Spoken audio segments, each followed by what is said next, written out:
Hello, hello, everyone. Welcome back to the Star Family Wisdom podcast. It's so good to be here with you today. I'm Jenna Layden, the founder of Star Family Wisdom and a former global vice president for Whole Foods Market. How are y'all doing? And I'm Sinéad Willihan. I'm your co-host here on the Star Family Wisdom podcast, and I'm very happy to be here with everyone today. We have a refreshing chat ahead, at least for you and I, Jenna, because it's been a while since we've done a recording together, and we've been missing that. So it's really nice to be here back together, just you and me today, having this chat. And we've had some very weird experiences. Yeah, we have so much to catch up on and catch everyone else up on. So, yeah, Sinead and I in July went through regressions. We decided it was time for me to get a second regression and for Sinead to get her first regression. And if y'all remember, we did interviews with Barbara Lamb in, I think, June. And those episodes aired at the beginning of July or end of June. And we had this awesome conversation with her about her history of, past life regression and ET contact case regressions. And that triggered for us this desire to do that with her. She was our person to go through that experience with. And so we both went through the experience, had very different experiences, and have spent the last month integrating a lot of new things that got uncovered from that experience as a result of that experience, and then just integrating some additional experiences, of course, related to ETs that have happened since then. Sinead has a really fun one that we'll talk about. So yeah, it's been a crazy month. It really has been. Yeah. I mean, it's interesting. You and I have conversations, of course, that nobody ever hears when we're doing our business planning around Star Family Wisdom, and we're talking about the podcast. And we always arrive at the same conclusion over and over again, which is that basically our work life and our personal life are almost one and the same, right? Because we've made our life entirely about this journey of being human, this journey of, evolving consciously and trying to make ourselves the best human beings that we can, and trying to, contribute to ourselves, to others, to the world. And so, it's just so fascinating to me that but in conjunction with creating Star Family Wisdom, creating the podcast, all this creation that we're involved in, we're also recreating our own lives and our spiritual selves, and those are also developing along the way, and we keep having learning opportunities that we just do not see coming at all.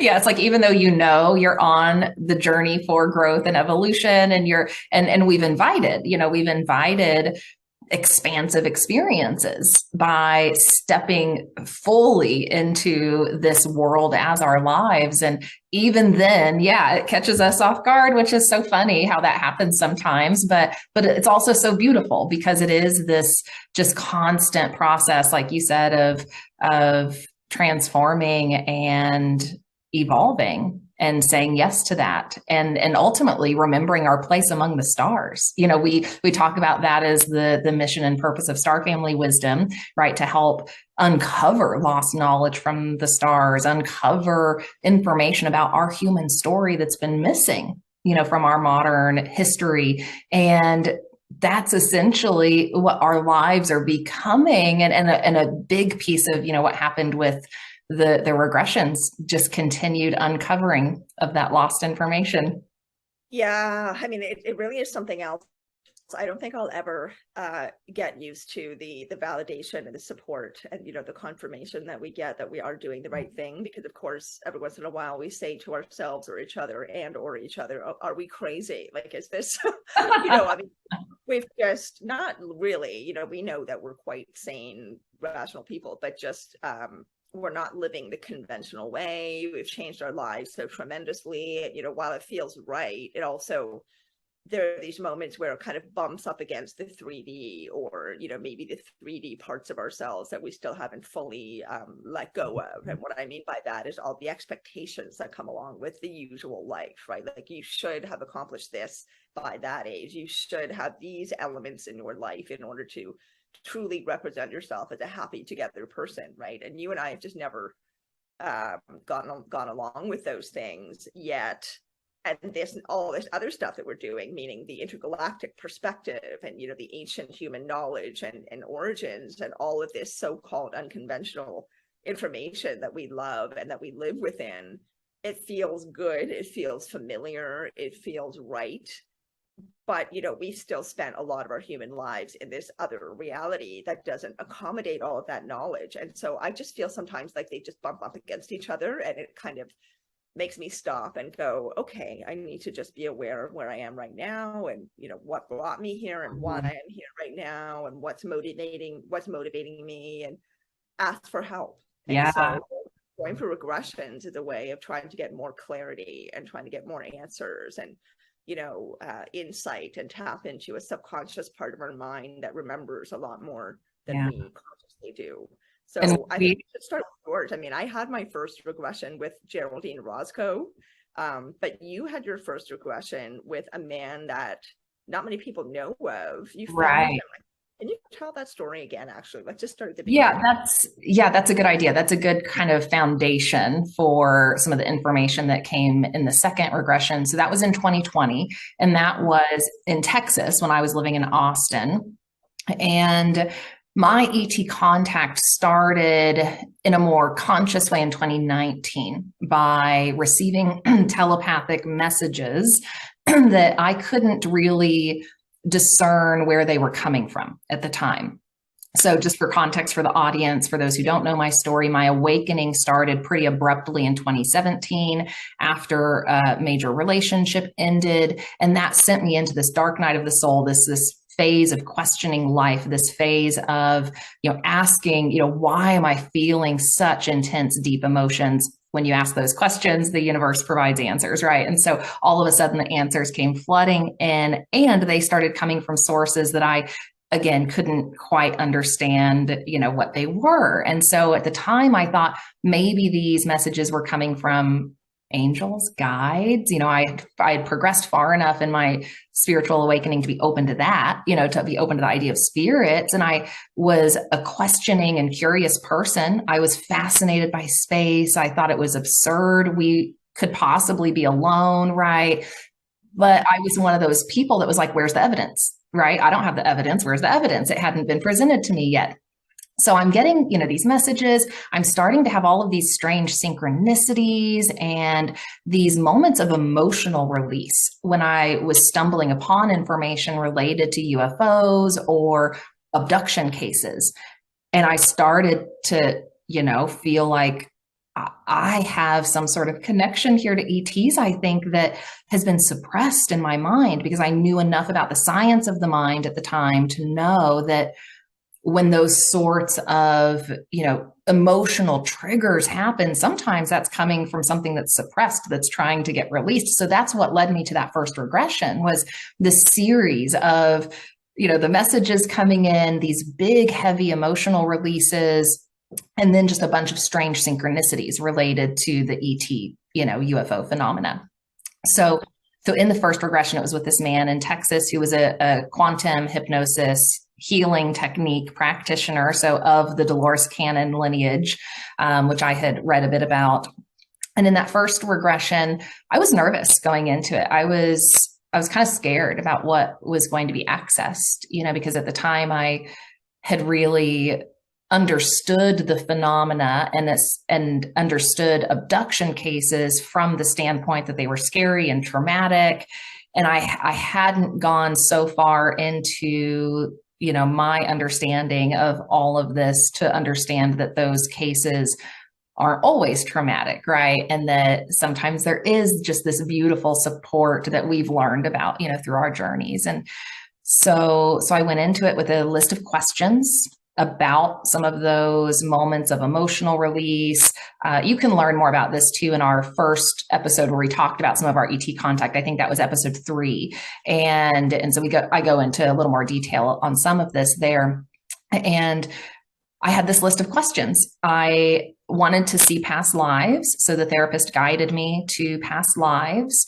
And I saw 2 primary past lives on Earth that were related to what I'm doing now. And I remember that. Yeah, so Egypt, I had the Library of Alexandria life where I worked at the Library of Alexandria as a messenger boy. I was employed, I think, by one of the owners of the library or someone who was in a position of authority.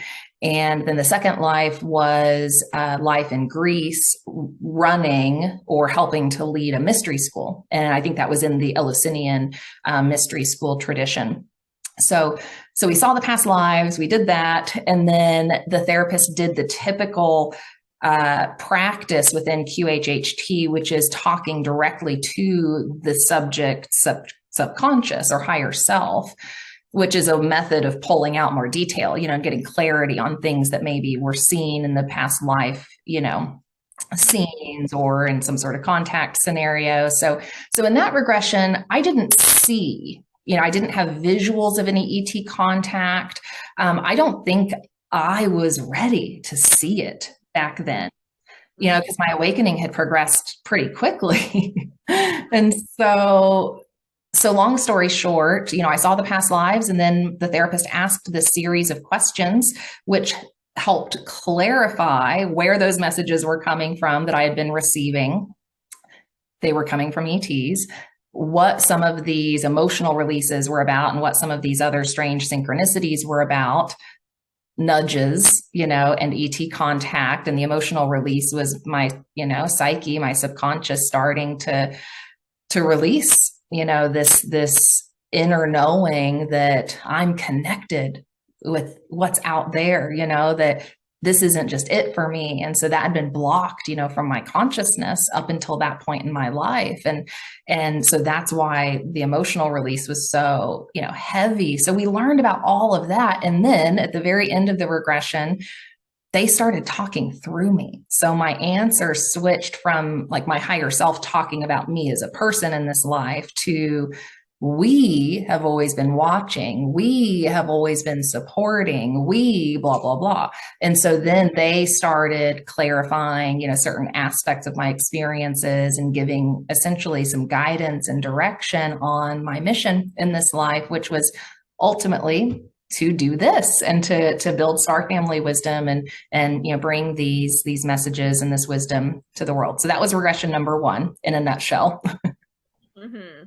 Yeah. And I mean, you said that like several times when you had mentioned that story to me over the past year or so, that we've been getting to know each other.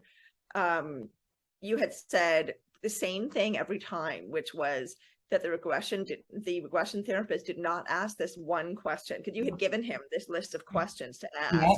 And he asked, all the good ones, but did not ask this one specific question. And you felt like that was not an accident because it was related to not being ready, right, to experience that. So I'll just quickly jump towards my first regression because we know it's a very short story. Speaking of, not being ready, and even though you feel like you're ready or not, you're not the one who gets to control everything that you experience, that there are these other beings that are looking out for us as well and participating in our evolution. And for you and I, in our case, in the case of many people around the world, we're receiving specific guidance from intergalactic beings. And, we want to listen to that because it's enriching our lives and enriching our minds, enriching our souls in so many really significant ways. So I had my regression scheduled with Geraldine Orozco. And what's interesting, I just want to mention this briefly, is that I had a few obstacles connecting with her. And then, it was just like a little bit like ships passing in the night. She would send me a message and I just wouldn't see it until 2 days later, and I would respond to her, and then she wouldn't be able to get back to me because she's very busy until a couple of days after that. So it was that kind of situation. And then we had one booked, and we had it booked for 4 p.m. EST, but to her it was 2 hours later. So there was still this sort of funny obstacle thing happening. And I had my session. She was absolutely lovely, and nothing happened. I could not go deeply enough under. I was fully relaxed. I was ready to go. It was my first regression ever. And you're a meditation practitioner as well. Like, you practice meditation. So it's not like you're a person too that has had no experience quieting the mind and that sort of thing. Like, you've been preparing. Yeah. That's right. Yeah. I mean, I've spent a lot of time in contemplation. I've done like silent retreats. I spent time in the jungle in Peru and spent time in, Japan and the mountains. Like I've had lots of me time, to put it mildly, which was spent in contemplation and meditation. So yeah, I felt like I was really ready in terms of my familiarity with how to go into an altered state and be able to receive, within that receptive altered state.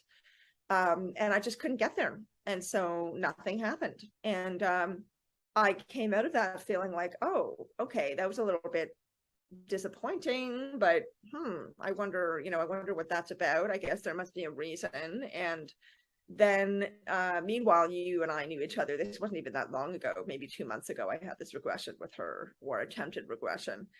And so then I knew I wanted to do a second one. So we interviewed Barbara, connected with her, both felt like we wanted to do our second one with her. And we booked our regressions, you and I, for only a few days apart. Right. 2 days, 2 or 3 days apart. So you had yours first. Yeah. And do you want to jump into that? Sure. Yeah. So, and I didn't share anything with Sinead in between the time I got my regression and the time she was going to get hers, just to be sure, right, that we weren't influencing each other in any way. I think that's important in all of this work, right? That, a therapist can also leave someone in a way, right, where the information that maybe is getting shared is not fully their information, the client's information, right? Or if, the day before your regression, I'm sharing all these details about mine that could potentially influence how it's going to go. So we wanted to be careful about that and how we were planning for the regressions. And I should also share, before I go further with the second regression, that yes, that question that I had on the list in the first regression that didn't get answered at the time, I didn't think it was purposeful. At the time, I was like, oh, why did he forget that question? That was a big question. And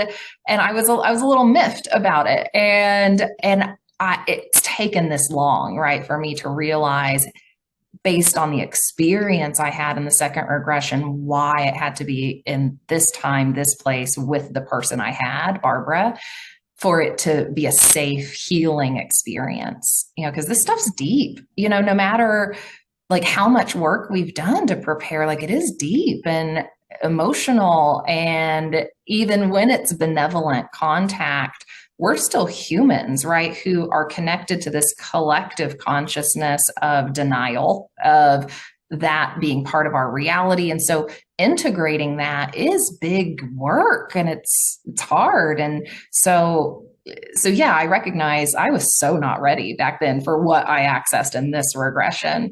And I also want to just acknowledge too, for the audience, and Sinead will talk a little bit more about this, but Sinead's had some really advanced psychics deliver messages from ETs, from her star family, directly to her in ways that are just incredible.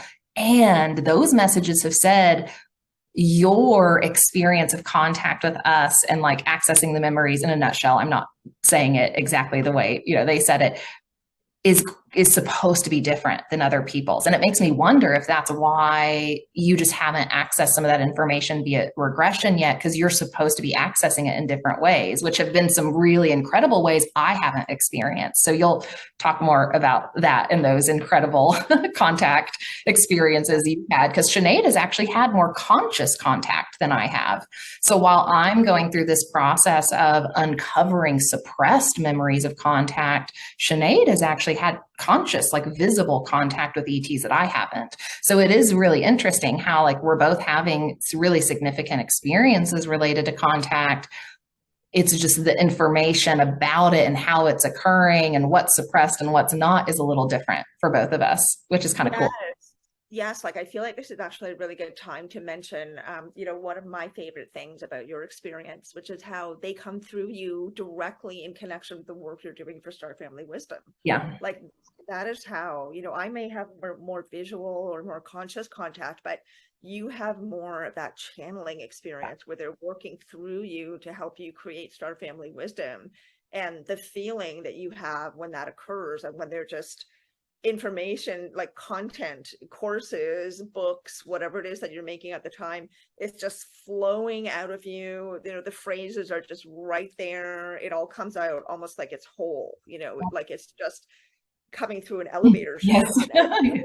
Or, you know, that's kind of Yeah. what that's the image that I always get Yeah. when you talk about that. It's like it's Yeah. coming down through an elevator shaft, like from way up there in the universe, you know, down into your consciousness, and then out through the elevator doors of your hands and like into the computer and onto the screen.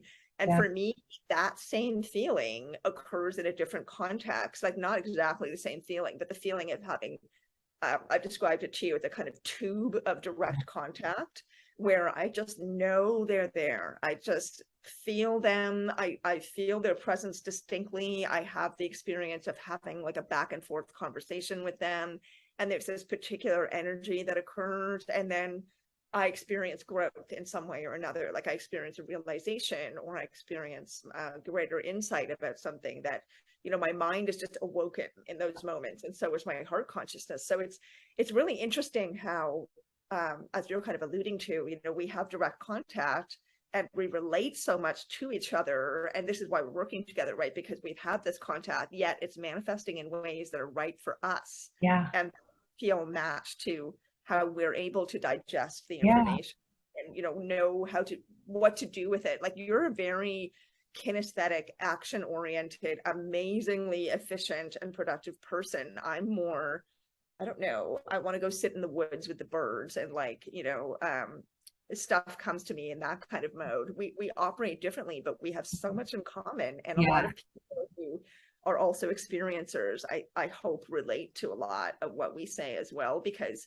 this is a shared experience that people do need to know more about. And regressionists are pretty much everywhere. You'd have to be very careful with, you know, doing your homework and finding somebody who's right for you. And of course, Barbara Lamb is just legendary. We were so lucky to have her. Highly recommend her. Yes. And I think, this is a great message for anyone having any sort of extraordinary experience. You know, they're not cookie cutter. While there are similarities between a lot of them, and we have tons of case studies to help us understand them better, they are going to happen based on what's right for the evolution of the being that you are. And like you have these just gorgeous channeling moments, you know, with guardians of the land and ancestors when you're in nature.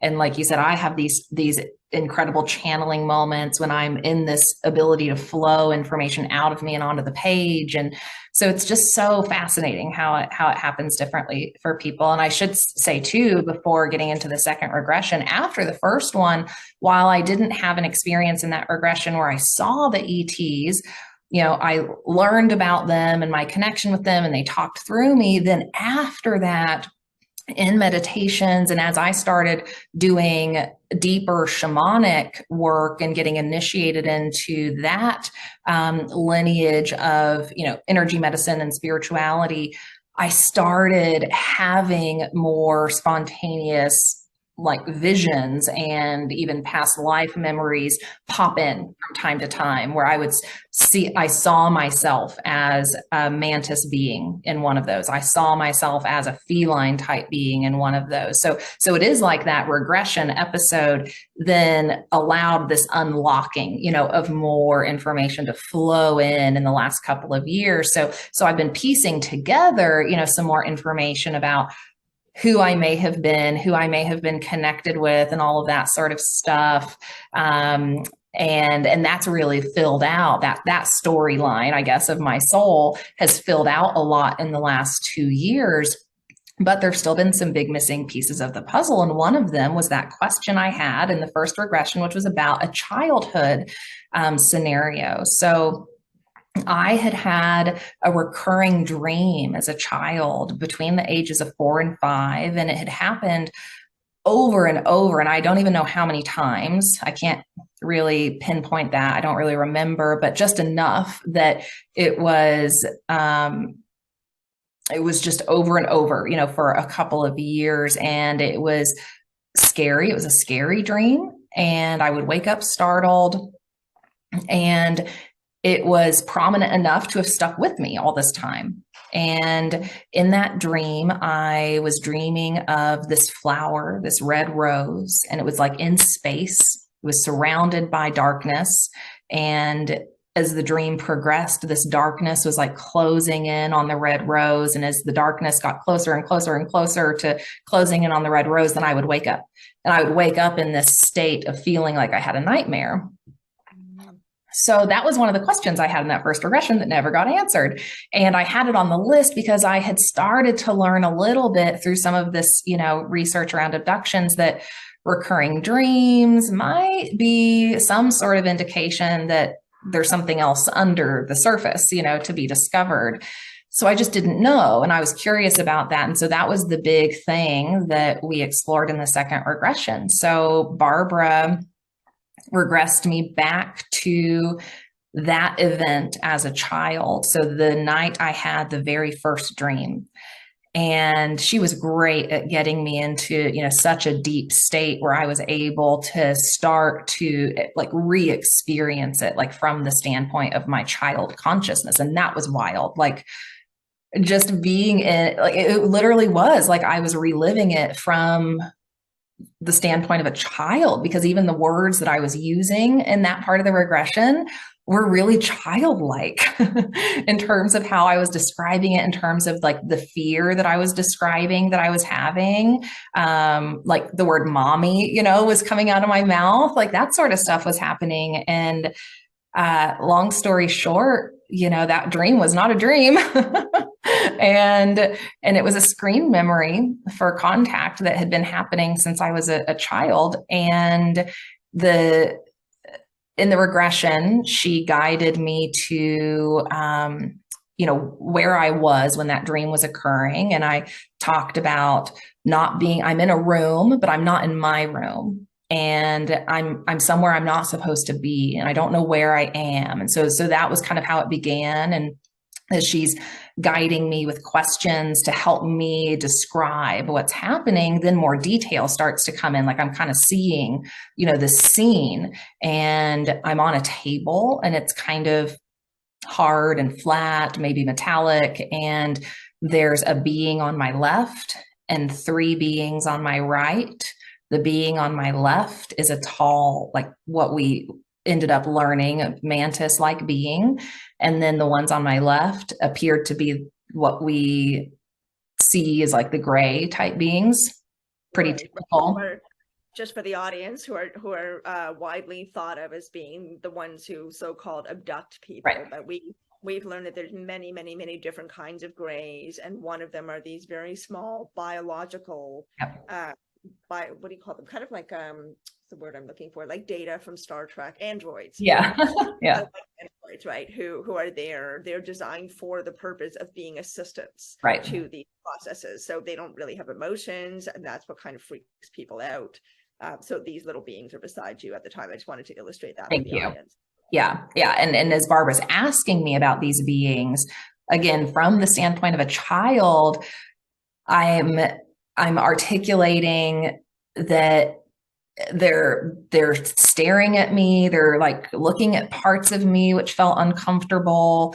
So I'm getting in this part of the regression visibly kind of, upset and scared. She's asking me what they're doing. The ones on the right, the small ones, the grays, were putting something in my arm and taking out something. So putting something in and taking something out is how I was describing it. And she was asking me, more about the beings. And I started to be able to articulate that I had a familiarity with the one on the left. Like I knew that one somehow, but I didn't know the others. Like I had no kind of relation to them. And so what starts coming out is that I'm one of the one on the left. Like I have this familiarity with them because I'm one of them. And so she starts asking more questions. And so it's like my childlike consciousness is starting to break through some of the fear, and some of the anxiety that was there, to then access more detail about what's really going on. And so once we got done with that portion of the regression, she asked, Go Hang ahead. on a second. We're talking. Remember the part where you said the one on your left that you felt familiar with was touching your Oh, arm? yes. Talk about that, because that was an interesting. First, you were just like, "What is this thing doing to It's me?" touching me. Yeah. Yeah, that's what it felt like. That's kind of how I was articulating it in regression. It's like it's touching me, and like it's not supposed to touch me. And I described it having very long, bony fingers. And Barbara asked, "Is it stroking you? Like, what's it doing?" And I was able to articulate it's just holding my arm. And what ended up coming out is that there was this attempt to comfort me. So this was a being that I had known from somewhere else. We'll get to that part of the regression that comes next. And so what was happening is this being was attempting to kind of console me and comfort me in this moment. But of course, as like the human, I'm like, this isn't right. What's happening here? But as my awareness expanded in the regression, I was able to make that connection and know that that being was just trying to help me know it's okay. And Barbara asked, was there vocal, kind of communication, or was this just a knowing you had? And I said it was both. Like there seems to be some sort of communication or attempt to communicate that everything's okay, but we're not talking. Right. Okay. And was there telepathic communication? I can't remember Yeah. that. Yeah, like Okay. that's kind of what the being was kind of telepathically trying to get across that everything's okay, you're safe. This is Okay. supposed to be happening. You're in a safe environment type of thing. So, but of course, my initial reaction as the child is this isn't right. But then I'm able to articulate, okay, I do feel like everything's okay. She asked if what was happening with my arm was painful. And I said, no, like I'm seeing it happen, but there's no pain involved. So they had done something to eliminate pain in what was happening. And you know what's wild? I just recorded the episode about the custodians, Dolores Cannon's book, The Custodians. And in going through that book, I found a case study where a woman had ET contact for the first time at the age of 9. And she described the very same thing that was happening with my arm, but she described it as a type of inoculation. And she was able to describe that what they were doing was putting some sort of substance in the body. So some sort of, minor modification to the body that would heighten the extrasensory perception of the human. Interesting. Which Interesting.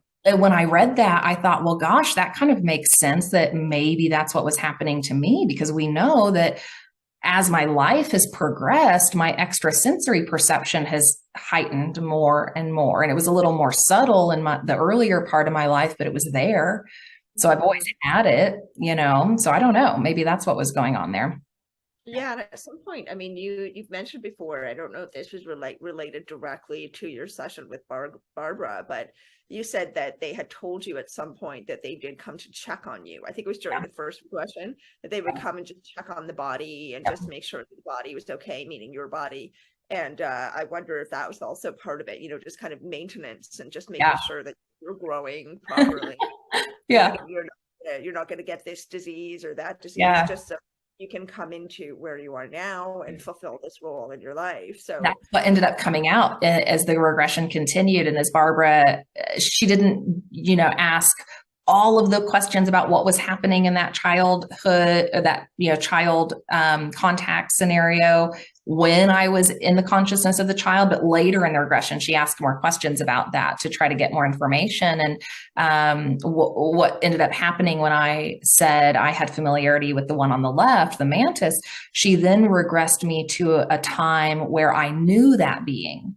And that was fascinating, because then all of a sudden I'm on this ship, I'm in this room, and I see this sort of holographic kind of screen in front of me, and I'm with this other being. It's just the two of us. We're sitting looking at the screen, and we're having a discussion.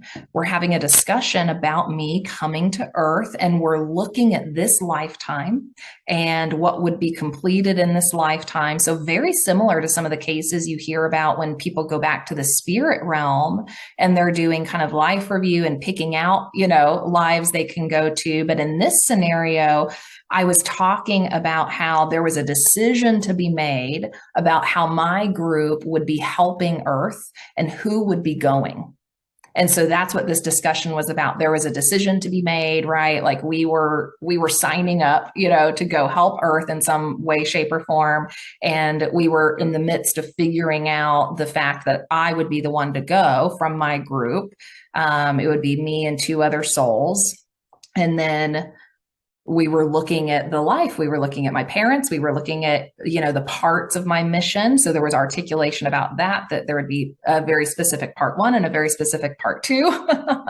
And how like I wouldn't meet other people, who were part of the same mission until later, until part two, for the most part. And so it was I think in that discussion that we were talking about the agreement with the body of the little girl. And this was so wild because I'm talking about myself as the little girl and I'm talking about the human, like that's how it's coming out, like the human, the girl, it's just so interesting from this whole different, standpoint.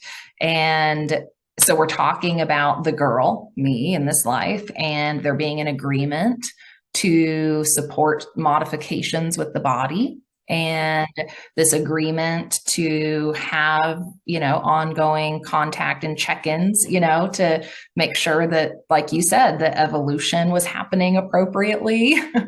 and so yeah, I think while I don't have full conscious awareness or a memory of every single contact that has occurred in this life, from what I've gathered so far from these regressions, it appears as though some of it has been where I've gone somewhere, to a ship to like have these things administered. But then some of it's them just coming and checking. Because in this regression, Barbara also took me to a time here in Sedona where I had woken up, and in that kind of in between state when you're still a little sleepy, I saw two mantis faces in my mind's eye right as I was waking up. And that morning I thought, oh my goodness, did I have some contact and some memories coming through? Like I'm finally at a point where I'm able to have a little conscious awareness of it.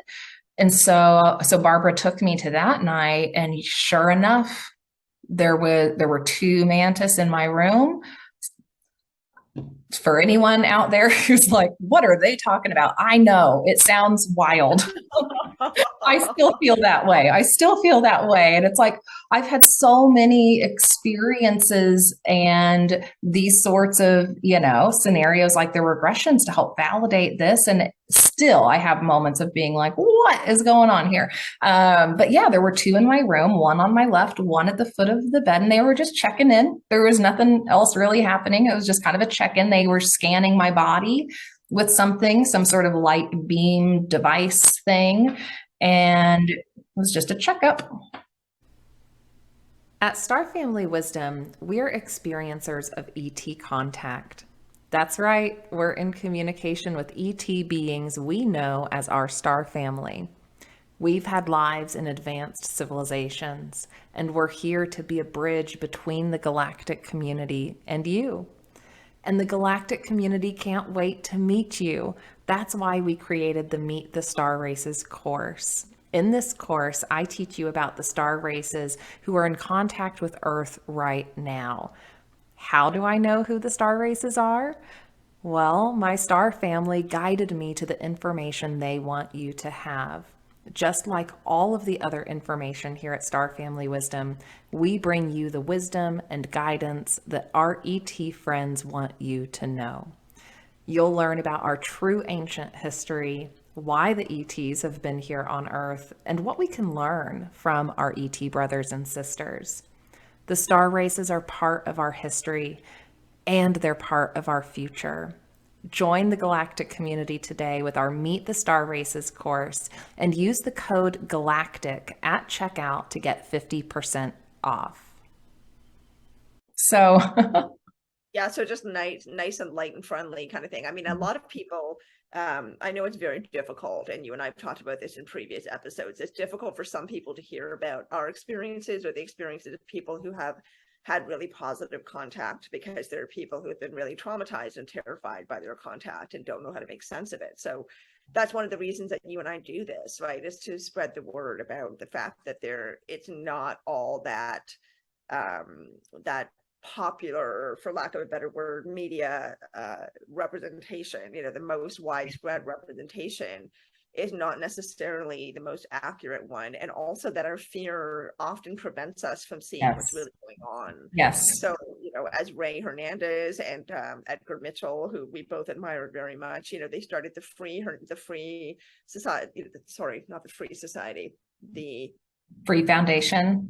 The Free Foundation, thank you. The Free Foundation, along with a number of other brilliant people. And Edgar Mitchell has long since passed away, but Ray Hernandez is still around and still advertising this incredible book that they created that has just thousands of points of data that basically say, this is a very simplified summary, but essentially that most people who have a terrifying experience, upon further reflection and upon learning more about ETs and about what's going on with the abduction phenomenon, and speaking to people who are experts in the field, who are well educated, quite normal, sane, balanced people, that then their perception changes and they realize that those beings were trying to help them, or they had kept them from harm, or they had given them some kind of upgrade or an experience that would change their lives for the better in some way. It's just that because of the optics of the ETs, or the just stark, abstract kind of experience of what is going on, it feels so completely out of the ordinary. Yeah. And, both visually, tactile, in every possible holistic way for that person. It's just really overwhelming. Yeah. And initially it is traumatic, even I should share, with the audience that even in this part of the regression, when I was back in that childlike state of consciousness, the initial reactions I was having were like from this place of trauma. Like I was bawling, during that part of the regression, like as it was getting unlocked, as those memories were getting accessed. It was freaking traumatic at first. And I was feeling all the stuff I was feeling as a child that was kind of suppressed. And I have to give Barbara tons of credit for how she was able to just navigate me very gently through the whole scenario to bring myself to a state of awareness where I could make the connections that nothing bad was happening. One of them is trying to console me and help me. There's no pain, like there was this ability of, because of her expertise, to be able to lead, I don't say lead in a way where she was leading me on, right, to like say certain things, but like guiding me through the right line of questioning that would then just naturally help my consciousness shift from a place of this is traumatic to, I'm seeing this from a different perspective now. And that happens during the regression. So I think, with a really seasoned therapist, someone who is really experienced in this sort of work, it should be a healing experience, right? And there should be this bridge from accessing the trauma, accessing whatever wild thing happened, no matter how traumatic, to then bridging to a place of, I can see a bigger picture here, or I'm at least starting to release, some of that pent up emotion. Yeah, it's funny how you say the bigger picture. This is not quite what you were just talking about, but it reminds me of how we have said that we found comfort in zooming out, when we feel like we're maybe stressed or anxious or concerned about an issue, whether it's personal or not. If you zoom out your mindset, you zoom out your perspective, it brings relief. It allows for so much more space for other possibilities and options and perspectives to come in. And so I feel like that's what Barbara, one of the many things that she provides, and what a lot of people who have had initially really scary experiences and then healed from them, that's been part of their process of healing. It's zooming out, seeing the whole picture, not being completely inside their terror or their past experience, but seeing it from an objective viewpoint. And Barbara is so helpful. Most QHHT regression therapists, from what I understand, emphasize that seeing the objective, seeing it from the objective viewpoint is a really crucial part of recovering from the trauma, because then you're not so inside it that you're just caught up in the emotion, you can involve logic, you can involve thought and reflection and current knowledge that can help the past experience come to a sort of a more integrated, holistic state within yourself. Yeah. Well, and it also seems like the contact scenarios, which I'm not calling abductions, I don't consider this an abduction because I do have that zoomed out perspective about what my soul chose and why I'm here on earth and why this event, why these series of events in my childhood were necessary for what would be happening later in life. Like I've been able to connect all those dots in a way where it doesn't feel like that to me. And I think my contact is an example of the evolution of contact that's been occurring, because I do think early on when people were first having these contact experiences, abductions, they were happening in a less ideal way. And there wasn't a lot of time for people to even evolve their consciousness to a point where when that happened or when they accessed, those memories, that it could be, integrated in a healthy way. Like we know that, the Greys lack emotional intelligence in a lot of ways. And when this program, for lack of a better term, first started in this last century on Earth, the modern version of the program first started in the last century, it was done in a little bit of a rough way with people. And that is partially, I think, due to the lack of emotional intelligence on the part of the Greys. And while at a soul level, there were soul contracts, right, to come into this life and do this, and it was purposeful for the greater evolution of humanity and us awakening to, our place in the universe and all that. Humans didn't remember those soul contracts, right? So it created a ton of trauma, and the Greys were like, well, what are we doing wrong? We're just fulfilling the soul contract, right? And so they needed coaching and guidance, and they needed, some of these other races, like, what we've seen in a lot of cases where there's other races present, right? It's not just the Greys. And so there's been, I think, an evolution of it over time where Definitely. Oh yeah, definitely. I mean, even if you look at the Betty and Barney Hill abduction, which is really famous, that's an incredible abduction story. It's so detailed. There's so much fact. There's so much verification. There are like police officers who witnessed the UFO, and they talked about what it was like for them. And of course, at the time, not only were the Greys doing what they were doing at that particular time, in the 50s, 60s, there was a particular kind of pattern to a lot of abductions, and then it started slightly changing in the 70s, and it has evolved over time. So have the appearance of UFOs, which is also really fascinating, but that's another kind of parallel topic. But yeah, just that they were terrified, but also that, the Hills, but also that people at the time, the experts of the time, the psychologists, the authority figures, they were not able to help them either because they didn't have enough information about what was going on. And now we know for a fact that governments all over the world, because they have said so themselves, have been researching UFOs, have been researching abductions and extraterrestrial contact with humans for many, many, many decades. And so the human perspective has also come into play in terms of that relationship, working in partnership with them, knowing that they're coming here, because governments do know that. They know they're coming. And the governments, right? There have been treaties drawn up and agreements made, and they have to have their papers before they come into our airspace. There's all kinds of stuff going on that we don't know about yet. We don't know anything here. Don't keep tuning in. Don't keep tuning in for more info. well, we know from our favorite German tactical advisor, Tim, who's working with the governments in Europe. He's talked about how the governments finally did give advice or guidance or direction, to some of the ETs who had been approved to do this ET contact and in some cases hybridization program, even though that was approved on a larger scale for various reasons. We're not, going to go down the rabbit hole on today. He talked about how the governments finally did say, you can't traumatize people. Like, you do have to do it differently. Like, you do have to attempt to, bring people along in a different way. And I think, this is our examples, our I think, examples of that evolution. And mine would have started at the end of the 80s, right? I was born at the end of the 80s. You were born a little before me. And so, we're in that latter part of some of the, the contact that had evolved.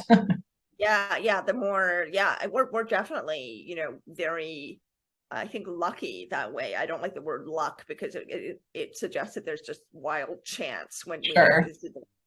this is an agreement. This is the contract that we made to do this. But I do feel very, very grateful for the fact that, as far as I know, my consciousness right now thinks that it's alive in this time. And so, I'm just happy to be alive in this era when we are getting this information. We are getting so much more wisdom and knowledge, and we're standing on the shoulders of some incredibly many brave people, who really experience widespread ridicule and lost their careers and sometimes even their lives. I mean, it gets it's a pretty crazy overall situation. It's fascinating, it is enlightening, it's inspirational, it is convoluted and complicated. We're not talking about the whole big story of ETs right now, but our own experience, you and I, Jenna, in terms of our regressions, our ET contact, our spiritual development, it's under the umbrella of all of this context. And this context does not just exist, since the 80s or the late 70s when I was born. It's been going on for hundreds of thousands of years, and that's finally coming to the fore. Yeah. So I once again just feel so grateful, to be here doing this with you. And actually, I'll jump into my second regression because yes, please.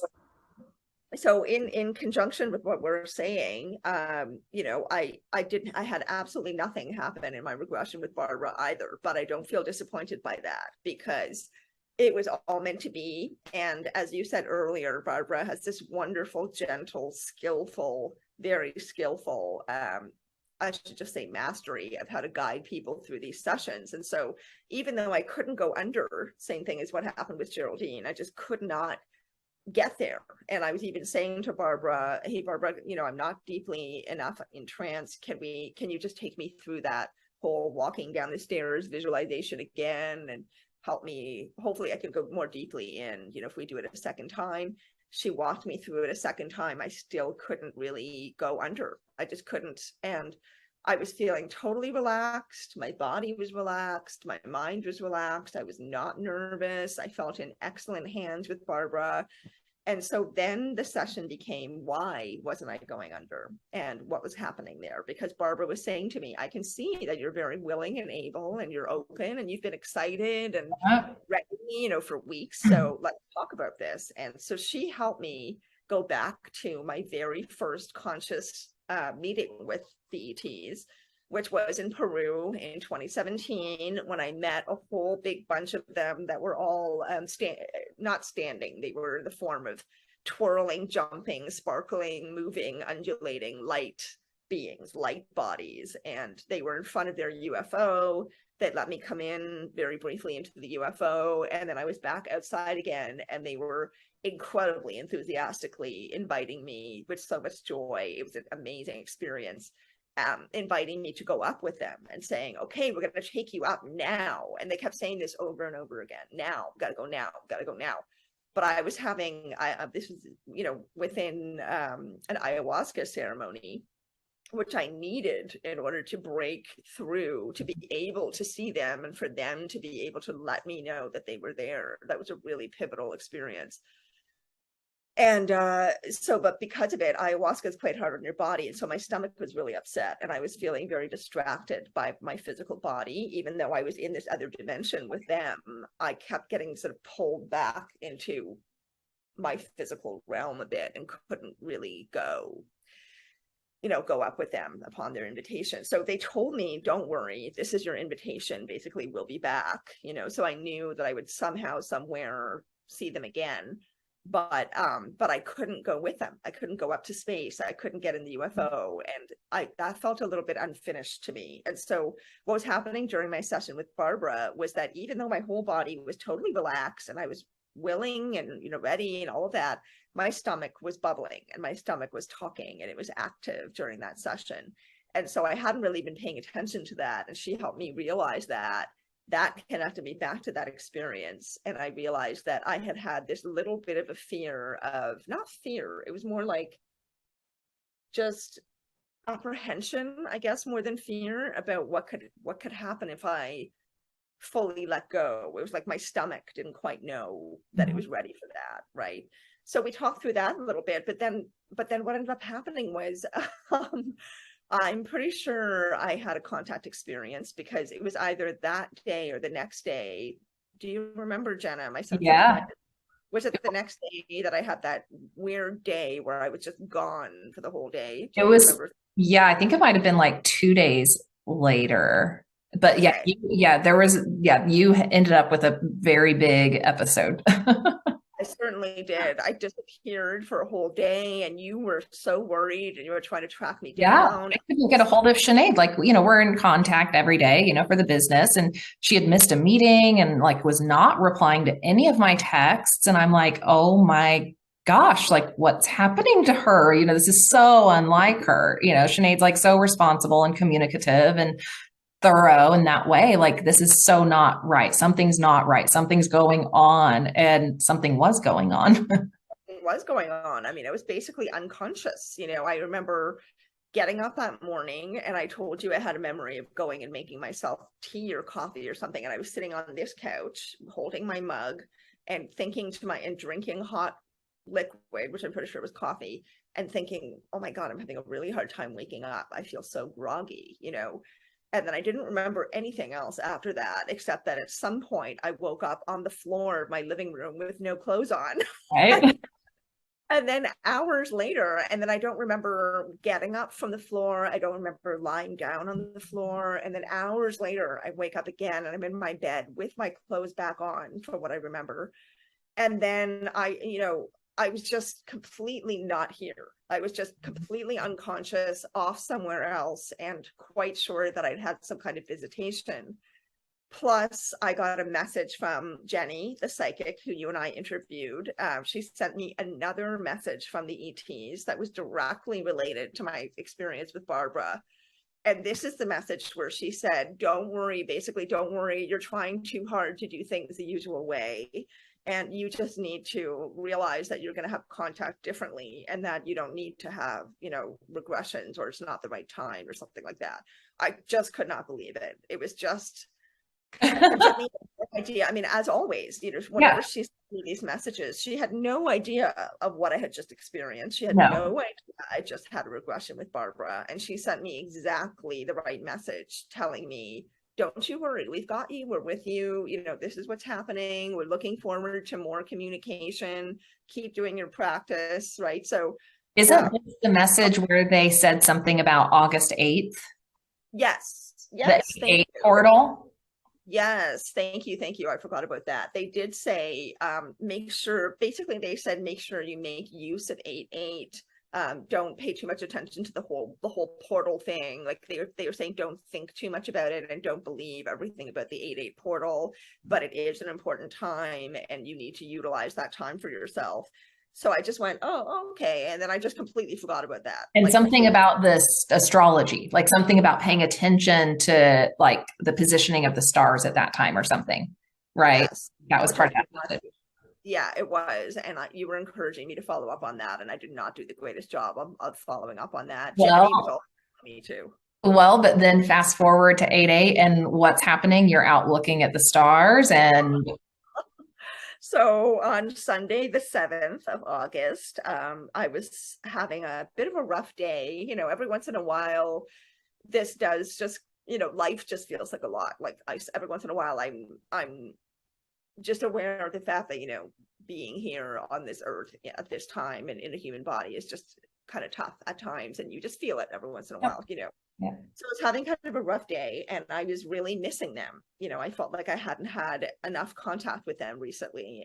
Even though this abduction or whatever it was experience had happened where I'd woken up on the living room floor, I didn't know what had occurred. I was not consciously aware of what had occurred. And I had a lot more contact with them, I think, in the months previously or last year, and I was just kind of missing it. So I was sitting outside. It was at night, so very quiet. The whole city is asleep. I live in Toronto, Canada.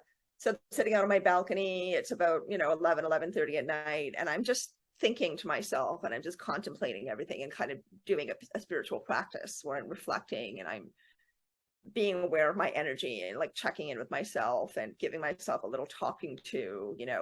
But then I realized that I'm trying to figure everything out on my own, quote unquote, which is something I do a lot. And so I realized, hang on a second, I've got to ask for some help.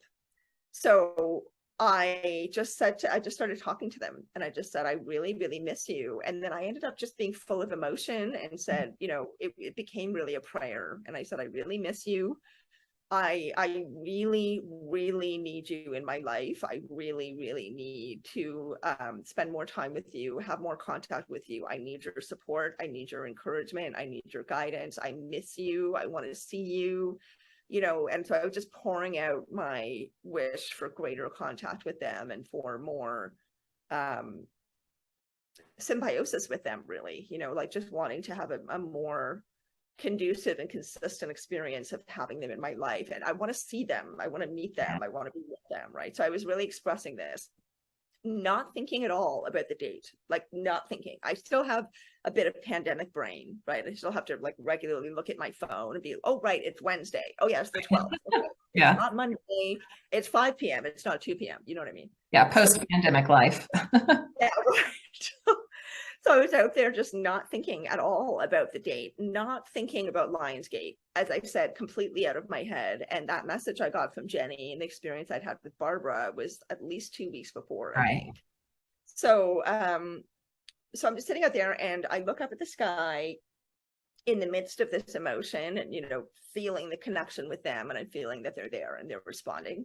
So I look up at the sky to my right, and in the clouds, I've often gotten very clear messaging in clouds. In the clouds was the huge face of a gray. And I've seen this a few times before in conjunction with experiences.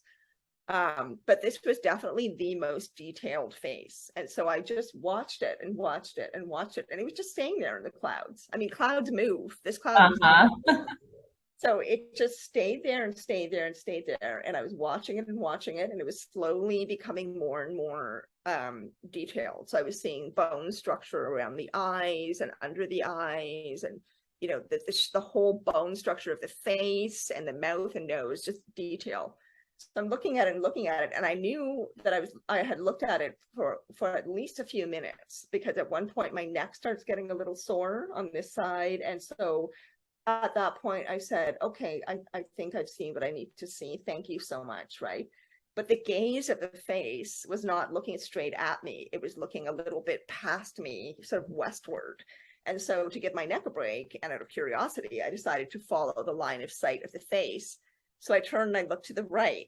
And when I look up to the right, a very, very, very bright, so bright, brighter than a star, brighter than an airplane, object just whizzes incredibly fast across the sky. And it was not a comet. And the way that I know this was because it abruptly changed direction and went suddenly up backwards at a 45-degree angle and then disappeared. Yeah, so don't stop and back up. They do not. Comets do not go in reverse. Airplanes do not go in reverse. And I mean, nothing moves that fast and then reverses at a 45-degree angle and is that bright. It was just so obviously a UFO. Amazing. So things happen, I know, and both of these things happened right around midnight. It was like right around the cusp of 8/8, and I know that because when I went inside a little bit later, maybe 15-20 minutes later, I guess, after laughing and saying thank you a whole bunch of times, I came inside to document it, and it was 12:23, and it wasn't even really 12:30, so or 12:33 or 12:32 or something, so like right around 12:30. So that was just so cool, and I thought back to Jenny's message and felt their encouragement and felt their support, and the fact that they're able to come through in all these various ways for me. It did not disappoint me that I didn't have anything happen during the regression. Really, the regression spearheaded this whole other experience. Yeah. It's like they all keep building. It's like no matter what the experience is, it just like keeps building to the next thing that happens that then tells us it's all real and they're there and they're responding. And I think it's so incredible that you had that moment of, I'm going to just see where that face is looking. Like, it's like it was a clue. They were like giving you clues. And it's so interesting to me too, how that seems to happen. Like there's this aspect of, we're on this journey having to connect all the dots ourselves, right? Like no one's going to come in and just say, okay, here's everything you need to know. And we're going to explain every little bit of detail to you. There is like this like it's almost like it's been gamified, like where it's like you have to like unlock this clue to then get this clue and to then get this, upgrade and this gift and like, and then to reach the next level. Like there is this aspect of it that seems kind of like that, I like that. I like that a lot. It's sort of like choose your own adventure. Yeah. Or something. The person who would really love that is Rizwan Burke, who is all about, are we living in a simulation? We might interview him at some point. Yeah. People, William Henry as well, who are talking about it kind of like that. Yeah. That it is a game, and we do sort of buttons to have one door open. Yeah. I think that is the nature of consciousness. I think it is and I believe it's related to how things shift in our field and how our field then interacts with the universal field differently, right? To access different information and to have different aspects or maybe even different timelines, turned on, or to have you shift into a different, version of your reality as certain things happen in your life or as you transform and evolve. And one example that I didn't share of that actually related to the regression is the day after the regression, a big synchronistic event that was kind of like a clue connected to the regression that was related to the dream. So the dream was a recurring dream of a red rose in space, right? Mm-hmm. Well, then this is so cool. I love that. I was boggled. Like my mind was boggled afterwards, because then the next day, like I was still in this very contacty state. We don't really have a term for it, but that's what Sinéad and I have used when we know we're in this. We've had some sort of contact occur, but we're in this altered state. Like there is this like energetic shifting that's occurring. And then so we don't feel like fully in our bodies, fully focused and here, and that was happening for me for a couple days after my regression. Like it was pretty intense. And I was in a really deep altered state for a lot of it. They talked through me again. And so I think it was related to that too. I was just so deep that it allowed for like heavier shifting to happen. And so the next day I'm in that state doing some writing and journaling about all that. And at some point I decide I just need to get my brain away from this and focus on something else. And so I go listen to a podcast episode, and it happened to be one where Robert Edward Grant was getting interviewed, and he starts talking about synchronicities and unlocking, consciousness clues. And he starts talking about the Aldebaran star. Now, right before my first regression, I had gotten an astrology, a galactic astrology reading from a person who can help pinpoint where your soul has been most connected in this galaxy. Like if you're a soul who has spent time out there in other civilizations, which stars might you have spent most time with or around? So the two stars that came up were Aldebaran and the Rigel star systems. So great. I just kind of put that to the side for a while. Right. And I've thought, okay, I have some connection there, but haven't really fully explored that much. And so then this day after my second regression, I'm listening to Robert Edward Grant. He starts talking about the Aldebaran star being a red giant star, and that it's nicknamed a rose star. So red rose star. And screen memory in my, childhood ET contact event was a red rose. And that's directly connecting with the information I got in the galactic astrology reading. So it seems to be pointing to these beings I'm connected with being from the Aldebaran star system, perhaps. You also got other validations, like red roses had popped up for you, I think, tons. But that was the most startling one for sure. Yeah. That's just too coincidental. We know that people like the crumbs in the woods that we have to follow right along the pathway. To get to where we want to go. And it really like a game or like a choose your own adventure or a puzzle that we get to put together or a crossword that we get to do. You know, it has that kind of the sense of mystery, but not being totally clueless. We have tools and skills and you know, resources within ourselves, our own intelligence, our own curiosity, our own willingness to explore. And it all comes together to help us have these experiences. It's just so cool to get to play with and talk about. Even though it's exhausting and kind of discombobulating sometimes, every single time we have something like this happen, we come out the other side and we feel that we have grown. We feel that we have, you know, become more free in who we are, more connected to our purpose, more understanding of what's going on. And I love that. I love that. It's all worth it.